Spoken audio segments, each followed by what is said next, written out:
नमस्कार। मुद्दा तो है, मैं आपका स्वागत है। मैं हूं आपके साथ ब्रजेश चौक से। आज मुद्दा है आखिरी लड़ाई, किले पर चढ़ाई। मध्य प्रदेश का रण जीतने के बाद बीजेपी की नजर अब कमलनाथ के गढ़ यानी छिंदवाड़ा पर है। लोकसभा चुनाव में कमलनाथ के किले को ढहाने के लिए बीजेपी मैदान में उतर गई है। शिवराज सिंह चौहान छिंदवाड़ा का दौरा कर रहे हैं। शिवराज सिंह का कहना है कि अब बीजेपी का एकमात्र लक्ष्य छिंदवाड़ा में सेंध लगाना है, तो कांग्रेस कह रही है कि बीजेपी के लिए इतना आसान नहीं रहने वाला है। ऐसे में सवाल यह है कि कमलनाथ प्रदेश हारने के बाद क्या आप अपना गढ़ भी हार जाएंगे? क्या छिंदवाड़ा की जनता 2024 में भी कमलनाथ का साथ विधानसभा चुनाव जैसा ही दे पाएगी? सवाल तो यह भी है कि क्या लोकसभा चुनाव में बीजेपी एमपी में क्लीन स्वीप कर पाएगी? आज इन्हीं सवालों को लेकर चर्चा करेंगे, लेकिन पहले देखिए ये रिपोर्ट।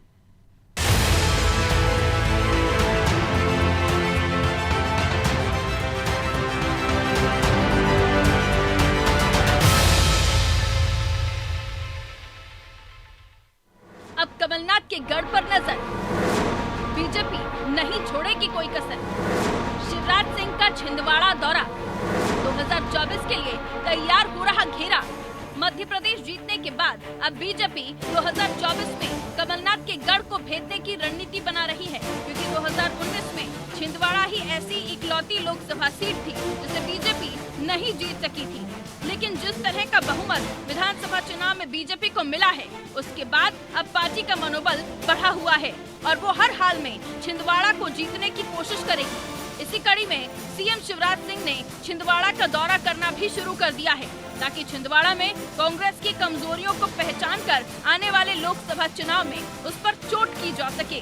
हम 29 में से 28 सीटें जीते थे, एक छिंदवाड़ा नहीं जीत पाए थे।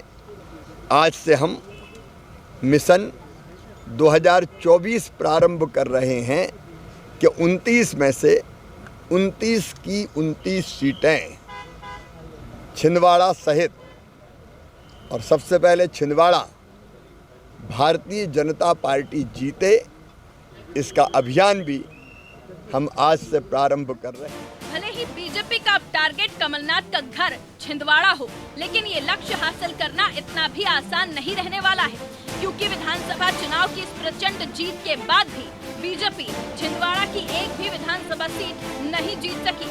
लिहाजा कांग्रेस भी ये दावा कर रही है कि वो प्रदेश का चुनाव बेशक हार गई, लेकिन छिंदवाड़ा को जीतना बीजेपी के लिए आसान नहीं रहने वाला है। शिवराज जी हमेशा प्रचार के मूड में रहते हैं। अब जनता ने जब उनको एक बार फिर से बहुमत दे दिया है, अच्छा खासा बहुमत दे दिया है, अपने वादे पूरे करें, जो आपने घोषणाएं की हैं वो घोषणाएं पूरी करें, रोजगार की घोषणाएं पूरी करें, जो जो आपने बड़ी बड़ी घोषणाएं की उनको पूरा करें। लेकिन शिवराज जी हैं जो प्रचार तंत्र के आदी हैं, वो प्रचार मंत्री हैं, आज छिंदवाड़ा गए। हम उनसे निवेदन करते हैं, कृपया मुख्यमंत्री की तरह काम करिए, लेकिन करेंगे कैसे? अभी तो उनको धुकधुकी लगी है कि उनको मुख्यमंत्री बनाएंगे भी कि नहीं बनाएंगे। तो मुझे लगता है छिंदवाड़ा जाके भाजपा के बड़े नेताओं पर ही मानसिक दबाव बना रहे, कुछ नहीं। कमलनाथ इस बार अपना किला बचा पाएंगे या नहीं, ये तो लोकसभा चुनाव के नतीजों से ही साफ होगा। लेकिन इतना जरूर है कि बीजेपी जिस रणनीति के तहत आगे बढ़ रही है, उसे देखकर यही लग रहा है कि मोदी मैजिक के आगे किसी का भी टिकना आसान नहीं रहने वाला है। लिहाजा कमलनाथ को भी अपने गढ़ को बचाने के लिए पसीना बहाना ही होगा, नहीं तो बीजेपी को मध्य प्रदेश में क्लीन स्वीप करने में ज्यादा दिक्कत नहीं होने वाली। ब्यूरो रिपोर्ट, अनादि टीवी।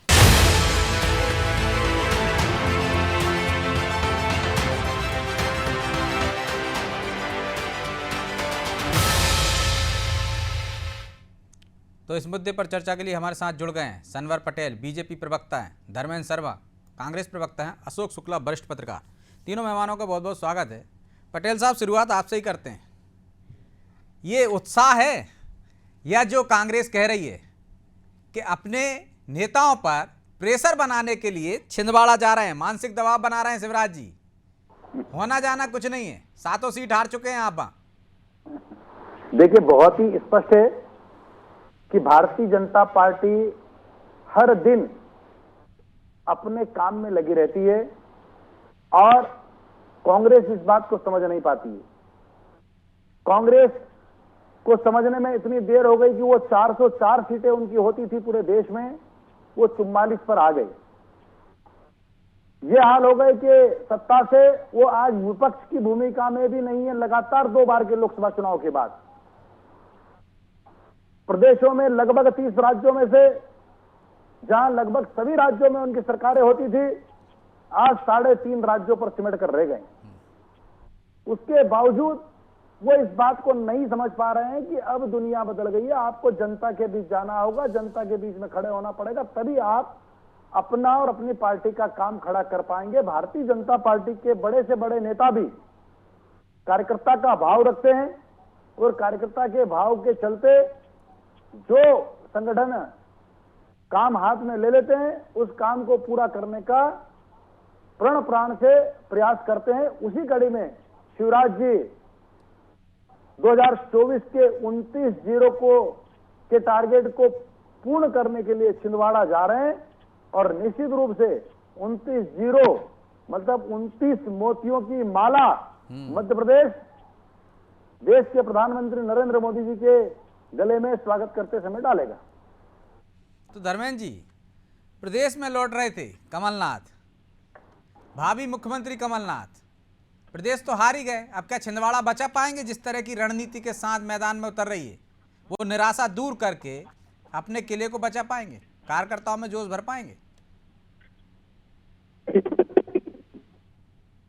चुनाव आयोग पूरे चुनाव के दौरान मुक्त दर्शक बनकर मुफ्त के तमाम सारे प्रलोभन बीजेपी के सरकार द्वारा दिए गए उनको देखता रहा और चुनाव के एक दिन बचने तक लोगों के खाते में 15-15, 20-20 हजार रुपए हितग्राहियों के खाते में डाले गए और किस प्रकार से बेतहाशा चुनाव में पैसा बहाकर इस चुनाव को भारतीय जनता पार्टी ने हाईजैक करने का काम किया, ये पूरे प्रदेश की जनता ने देखा। रही बात छिंदवाड़ा की सारी सीटें कांग्रेस के पास है, ये बात सही है। अगर शिवराज सिंह चौहान को बीजेपी के लोग या बीजेपी का नेतृत्व श्रेय देता है कि प्रदेश में उनके करिश्माई नेतृत्व के कारण सरकार बनी है बीजेपी की, तो क्या वो अगले सीएम बनने जा रहे हैं? लेकिन उनको भी पता है कि उनके पर कतर दिए गए अमित शाह और मोदी जी द्वारा अब मध्य प्रदेश में कोई दूसरा चेहरा सीएम बनने जा रहा है। इस कारण से वो इस प्रकार की टिप्पणियां कर अपने आप को सीएम की रेस में बनाए रखना चाहते हैं। ये उनका चूंकि विवेकाधिकार भी है, खुद का अधिकार भी है, वो बोल भी सकते हैं, जा भी सकते हैं, लेकिन जमीन पर छिंदवाड़ा में जा भी सकते हैं, चले गए। जनता पार्टी के पास बचा गया।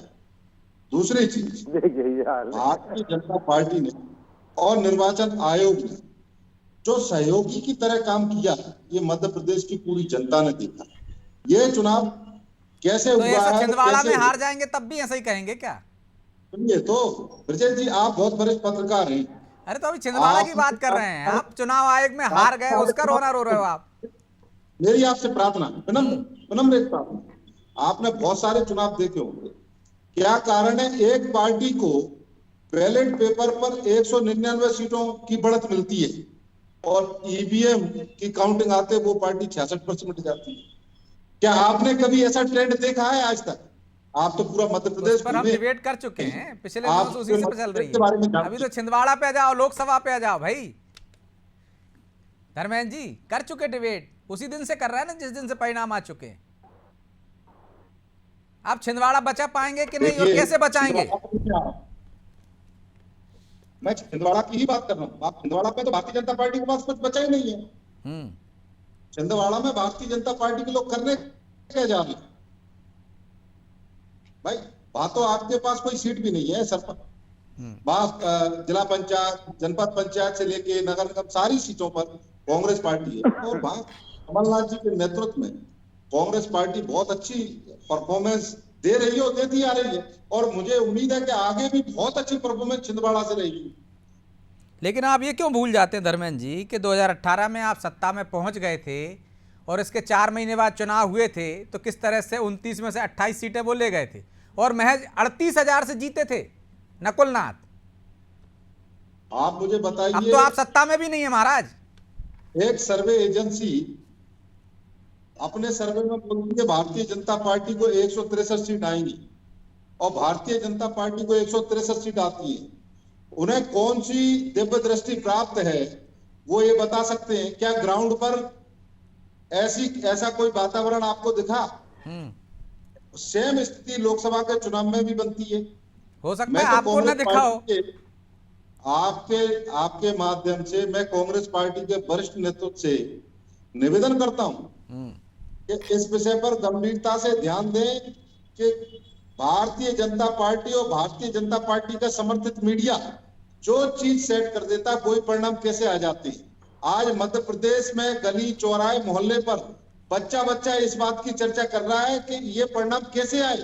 ऐसी कोई बात मध्य प्रदेश में जमीन पर नहीं थी, ना ऐसा कोई माहौल था।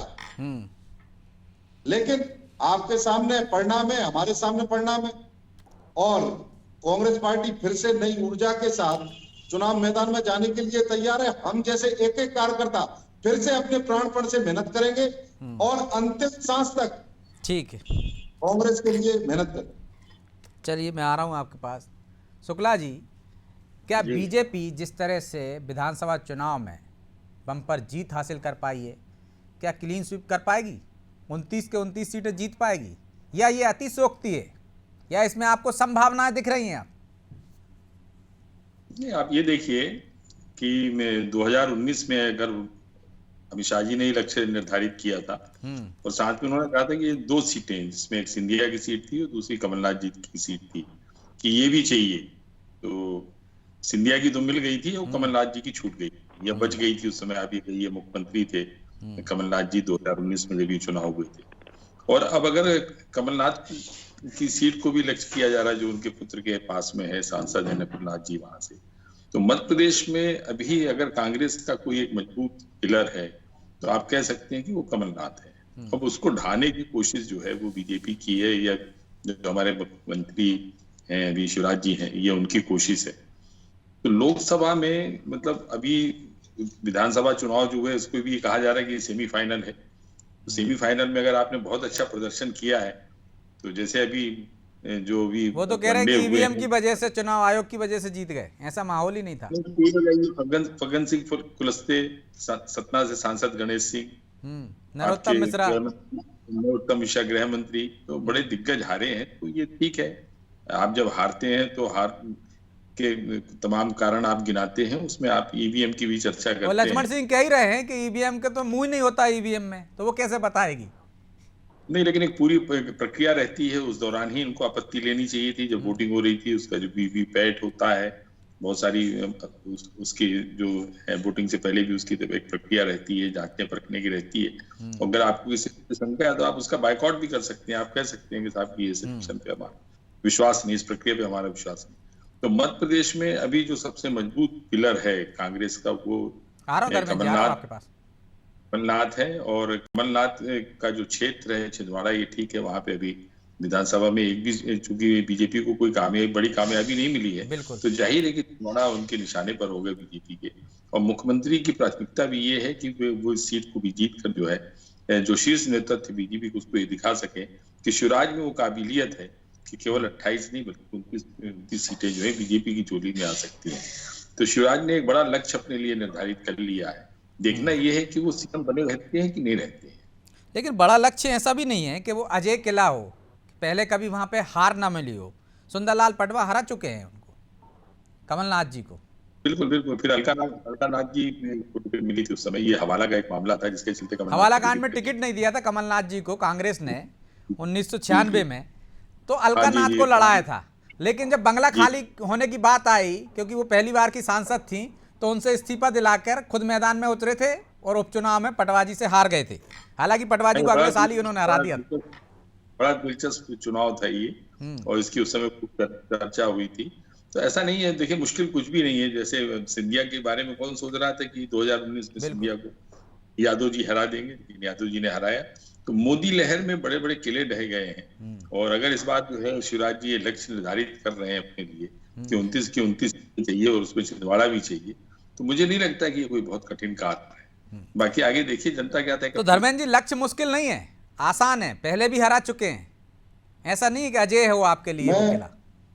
सम्माननीय वरिष्ठ पत्रकार अशोक जी के माध्यम से एक चीज भारतीय जनता पार्टी और भारतीय जनता पार्टी की समर्थक चुनाव आयोग की टीम से एक निवेदन कर, धर्मेंद्र जी, लगता है कुछ तकनीकी खामी है। धर्मेंद्र जी, चलिए लौटता हूं मैं आपके पास। सुनिए तो जी जी बोलिए। जी हाँ बोलिए, आप अटक गए थे इसलिए।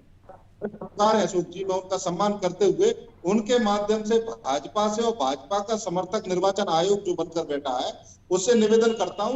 मैं 10 विधानसभाएं बताता हूं, उस 10 विधानसभाओं पर वीवीपैट मशीन की सुविधा उपलब्ध है और करोड़ों रुपए खर्च कर वीवीपैट को लाया गया है। आप उन वीवीपैटों का 100% काउंटिंग करा दीजिए जैसे आपने ईवीएम का करा, आपको पता लग जाएगा। तो वो इसलिए तो है महाराज, तो जाइए ना, यदि आप आपको हमको संदेह गलत है समझे। तो करवाइए, हम गलत हैं। कोर्ट जाइए। अगर आपको लगता है, सुनिए तो ब्रजेश जी, अगर आपको लगता है कि हम गलत हैं तो आप 100% उन 10 विधानसभाओं पर वीवीपैट की काउंटिंग करा दीजिए, ईवीएम की सत्यता जनता के सामने आ जाए। ठीक है पटेल साहब, उनको यकीन नहीं है कि जनता ने आपको जनादेश दिया है, वो तो कह रहे हैं ईवीएम से ही लिया है आपने। ब्रजेश जी, मुश्किल ये है कि हमारे विद्वान साथी मुझे लगता है किसी भी इस पूरी चुनावी प्रक्रिया में शामिल नहीं हुए। ईवीएम से किस प्रकार से इलेक्शन होते हैं, किस प्रकार से वीवीपैट मशीन काम करती है, और जब काउंटिंग होती है तो काउंटिंग के बाद किस प्रकार से हर विधानसभा में 5 जो वीवीपैट से की प्रक्रिया होती है उसको गिना जाता है। अब ये गिने नहीं, भाग जाए के डर से घर में चले जाए, जिन्हों नहीं गलती आप निर्वाचन आयोग की बताओ तो आपकी गलती है। देखिए आप ठिकरा फोड़ दो। अरे भाई धर्मेंद्र जी, आप तो जाने दीजिए बात, आ जाने दीजिए बात, फिर आ रहा हूँ ना आपके पास। तेलंगाना में अगर आप आपको जीते तो ईवीएम सही है, आप केवल 10 दिल्ली में अगर आम विधानसभाओं आदमी पर पार्टी जीते तो सही पूरी है की ईवीएम, पूरी वीवीपैट की काउंटिंग करा पंजाब दीजिए। में आम आदमी पार्टी जीते तो तो निर्वाचन सही है, आयोग हिमाचल में कांग्रेस जीते प्रमाणित तो ईवीएम सिद्ध हो सही है। जाए। और आप जनता के बीच नहीं निकलो, आप जनता के पास जाकर उनके काम ना करो और मध्य प्रदेश में हार जाओ तो ईवीएम खराब है। सर, मैं अरे तो- ऐसा क्या मैं तो करते हो बहुत भाई? छोटी सी निवेदन EVM कर रहा हूं, अगर सही है सर। तो सब जगह सही है, ऐसा बोलिए भाई। अच्छा, आपने ऐसा क्या कर लिया तेलंगाना में, कर्नाटक में, क्या आपको भाई ईवीएम में आपकी मदद कर दी? कर्नाटक तेलंगाना में ईवीएम सही है। धर्मेंद्र जी, धर्मेंद्र जी, देखिए धर्मेंद्र जी, धर्मेंद्र जी, आपके ही नेता कह रहे हैं, सुनो सुनिए तो धर्मेंद्र जी, धर्मेंद्र जी, धर्मेंद्र जी, तेलंगाना में क्या हो गया, कर्नाटक में क्या हो गया? और जब चुनाव आयोग ने चैलेंज किया था तो तब हैक करके दिखा देते। मैं शुभकामनाएं दे रहा हूँ चुनाव भारतीय जनता आयोग ने पार्टी को। सरकार बन गई, तो अब वहां सरकार गए तो नहीं नहीं, जाएगी। सुप्रीम आप कोर्ट में जब केवल कुछ 10 लोग गए विधानसभाओं तो वहां से आ पर रहे 100% की काउंटिंग करा दीजिए और ईवीएम मशीन की सत्ता आपके सामने आ जाएगी। मैं 10 विधानसभा धर्मेंद्र जी, वही तो मैं कह रहा हूँ। अगर ईवीएम क्या में आप यहाँ- गड़बड़ी के आपने आरोप लगाए थे और दिल्ली में चुनाव आयोग ने बुलाया तो कांग्रेस पार्टी क्यों नहीं गई? आपके इंजीनियर क्यों नहीं गए? नहीं गए, सुप्रीम कोर्ट मैं गए, हाथ जोड़कर सुप्रीम अपनी सारी कोर्ट के अंदर बातें आप मानने को हारे, तैयार हूँ। मैं निर्वाचन सुप्रीम आयोग कोर्ट की के अंदर सारी आप बातें हारे। मानने को तैयार हूँ। हम आपको बधाई देते हैं, आपकी सरकार देखिए बन गई। ब्रजेश जी, अब आप ब्रजेश एक जी बार मेरे विद्वान हम साथी को कहिए कि ना हमको जीत का दम है, ना हारने धर्मेंद्र वाले जी। पर परिहास है। धर्मेंद्र जी, हम तो अपना काम निरंतर करने वाली पार्टी के कार्यकर्ता हैं, आगे भी हम निरंतर इसी काम करेंगे। ईवीएम से आप केंद्र में भी सरकार बनाते रहे हैं धर्मेंद्र जी। भारतीय जनता पार्टी का संकल्प इसी है। ईवीएम से आपने कर्नाटक में सरकार बनाई, हाल ही में तेलंगाना में बनाई, इसी ईवीएम से आपकी यूपीए सरकार बनती रही। तो हारते वहीं क्यों आप आरोप लगाते हैं? यदि उनको जीतना ही होता तो तमाम जगह जीत जाते। कर्नाटक में क्यों जीत गए हम आप? अपनी हार स्वीकार करते हैं ना। और आपके ही नेता सवाल उठा रहे हैं ना, लक्ष्मण सिंह खुद कह रहे हैं, भीतर घात की बात नहीं कर रहे हैं, ईवीएम पर आप ठीकरा फोड़ देते हैं ताकि असल समीक्षा ना हो पाए, जिम्मेदारी तय ना हो पाए। मैं हाथ जोड़कर आपसे प्रार्थना कर रहा हूँ, अगर ईवीएम सही है, हमने मान ली सरकारें बनती नहीं, सब कुछ होता रहा, हमने इनको बधाई भी दे दी, जनमत जो भी आया सरकार बन गई। आप केवल 10 विधानसभाओं पर वीवीपैट की 100% काउंटिंग करा लीजिए, क्या आपत्ति है इसमें? हमारी छोटी सी प्रार्थना है, निर्वाचन आयोग की प्रमाणिकता सामने आ जाएगी और हम जैसे जो कांग्रेसियों की शंका है, अगर शंका है तो वो भी दूर हो जाएगी। गलत क्या शंका है? क्यों है, वही तो पूछ रहे हैं। जब चैलेंज करता है चुनाव आयोग तो आप उसको हैक करने नहीं जाते हैं। शंका इसलिए है विजय जी, मध्य प्रदेश की जनता में वो खुशी नहीं है। मध्य प्रदेश के सारे कर्मचारी भाई, मध्य प्रदेश की एक एक आवाम इस मैंडेट को मानने को तैयार नहीं है, क्योंकि ऐसा कोई माहौल मध्य प्रदेश की जमीन पर तो नहीं था। आप उन विधानसभा सीट में फिर से मतदान करा लीजिए ना। मात्र 10 विधानसभाओं पर आप 10 क्षेत्रों में मतदान करा लीजिए। नहीं करा सकते। अरे उनसे क्यों ये बोल रहे हैं? कौन वो सी तो बात जीत गए ना, आप करा लीजिए जहां हारे मतदान, गिनती करवा अरे लीजिए। साहब, आप मेरी निवेदन तो सुन लीजिए। अब चुनाव हो चुका, अब कुछ होना जाना तो है नहीं। आप केवल हमारी तसल्ली के ठीक लिए हमको शुक्ला जी, गलत साबित करने ठीक के है। लिए शुक्ला जी, आप तो हमको गलत साबित कर दो क्या कि हम गलत असल हैं। वजह है बस कांग्रेस उदाहरण तलाशना ही के नहीं बाद चाहती, क्योंकि जिम्मेदारी नहीं लेना 100% चाहती, अधिकार हार है। की इस वजह से हर बार ईवीएम पर ठीकरा फोड़ देती है? क्या देखते हैं अरे इसके साहब, पीछे? मैं वाकई एक में बात ईवीएम का गड़बड़ निवेदन है कर रहा हूं या आपको। कांग्रेस नेता जिम्मेदारी से भाग रहे हैं? शुक्ला जी, जी देखिए, जो चुनाव थे, उस चुनाव में जो एक कोऑर्डिनेशन होना चाहिए था, जैसे मैं आपसे बताऊं कि 56 सीटें ऐसी थी जहां सपा ने अपने प्रत्याशी खड़े कर दिए, 4-5 हजार वोटों के अंतर से वहां पे जो है कांग्रेस हार गई। और अगर आप देखें तो जो सपा प्रत्याशियों को वोट मिले, तो ये क्या था, ये जो एक अहंकारी रवैया था कमलनाथ जी का, जिसके चलते पहले भी उनकी सरकार गई, उन्होंने सिंधिया को कह दिया सड़क पे उतरते हैं उतर जाए।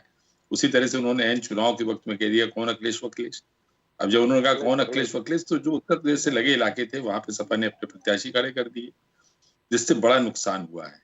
बसपा के साथ में भी कोई कोऑर्डिनेशन नहीं बना पाई, ये बसपा गोंगा कपा के साथ अलग तरह से लड़ रही थी। दूसरी बात यह है कि मध्य प्रदेश में कमलनाथ कांग्रेस के लिए एक टिकाऊ चेहरा तो भले हैं, लेकिन वो जिताऊ चेहरा नहीं है। उनके नाम पर जो है मुझे नहीं लगता है कि मध्य प्रदेश की जनता जो है आकर्षित होगी या वोट देगी। रही बात यह कि जो योजनाएं भी वो लेकर आए थे, वो कहीं ना कहीं जो है खैराती योजनाएं भी जो है, वो जो बीजेपी की योजनाएं थी उनसे पीछे थी। लाडली बहना योजना का वो तो पहले ही पंचर कर दी थी और अब वो कह रहे हैं कि शायद हमारे यहाँ कोई विभीषण होगा जिसने सारी जानकारियां बीजेपी को दे दी होंगी। बहरहाल माफी चाहता हूं मैं, क्योंकि समय की बाध्यता है, इसलिए चर्चा को कहीं विराम देना होगा। आप तीनों मेहमानों का बहुत बहुत धन्यवाद। तो कांग्रेस कहीं ना कहीं जब हारती है तो ईवीएम पर ठीकरा फोड़ती है। लक्ष्मण सिंह कह रहे हैं ईवीएम में मुंह नहीं होता, यानी कि वो कुछ बोल नहीं सकती है, भीतर घात पर बात नहीं करते नेता, और जो सच्चाई बताना चाहते हैं, यदि बैठक में भी जिन्होंने कोशिश की उनको चुप करा दिया गया। तो कैसे समीक्षा करेगी कांग्रेस, कैसे अपनी गलतियों को सुधारेगी ताकि आगे वो मुकाबले में आ जाए? बहरहाल कमलनाथ कहते हैं कि 1977 में किस तरह से पराजय हुई थी, बाद में उठकर खड़े हुए और लड़े और जीते, 300 सीटें हासिल की। तो क्या मध्य प्रदेश में कांग्रेस खड़ी हो पाएगी इन 4 महीने में, लोकसभा चुनाव में कड़ी टक्कर दे पाएगी, या फिर भी ईवीएम पर ही ठीकरा फोड़ेगी? बहरहाल मुद्दा तो है। मैं इतना ही, मुझे दीजिए इजाजत और आप देखते रहिए अनादि टीवी। नमस्कार।